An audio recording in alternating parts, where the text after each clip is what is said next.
Elements of historical fiction. Archaic words are words that are not in common use. Historical fiction often uses archaic language to make links with the social, cultural, and historical context represented in a narrative. In historical fiction, archaic words may appear in dialogue or in narration that reflects the perspective of a character from a particular historical period. Listen to this conversation. I was quite flummoxed by the twaddling of those nincompoops at the Gentlemen's Club. I cannot abide such bombilation. Indeed, those bucculent Blandiose gents are quite ludibrious. Here is a modern translation of that slightly snobby couple's conversation that makes use of words in common use. I was quite confused by the foolish talk of those idiots at the Gentlemen's Club. I cannot tolerate such annoying noise. I agree. Those wide-mouthed, boring gentlemen are quite ridiculous. Idiomatic expressions are typically informal expressions characteristic of particular social, cultural, and historical groups. The combination of words in an idiom often makes little sense. Consider the example, a ripping yarn. This is a well-told story, not a poorly made piece of string. In many circumstances, an idiom requires the shared understandings of a group of language speakers for it to make sense. Historical fiction will feature idiomatic expressions in the dialogue of characters, or in narration that reflects the perspective of a character from a particular historical period.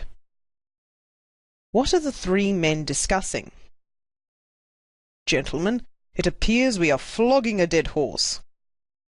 I'm at my wit's end. This discussion has been like watching paint dry. Now let's have a look at a version of this conversation that does not use idiomatic expressions. Gentlemen, it appears that we are continuing to work at a futile endeavour. I'm unable to tolerate the mental strain of this. This discussion has been slow and boring. At times, authors use irregular spelling in dialogue to replicate the sound of a particular character's speech, which may provide information about the character's background, such as accent, class status, geographical location, and level of formality. Some examples of irregular spelling are ya instead of your, gonna instead of going to. Authors use apostrophes to indicate missing letters in irregularly spelled words, and some examples of this are something instead of something, and hardly instead of hardly. Historical fiction includes references to historical events, objects, locations, and important figures. These references can be included as allusions, which are just brief, indirect, and passing references to significant historical facts, events, objects, locations, people, or circumstances. For example, chocolate is my Achilles heel. What historical event is alluded to in this description? What does this tell us about the character? Other references may contain direct and sometimes detailed references to historical facts or circumstances.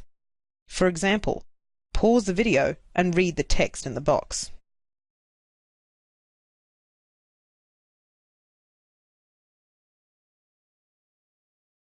Consider, what evidence of researched information is included in the second description? What effects does this have on the reader? These are just some of the elements common to historical fiction.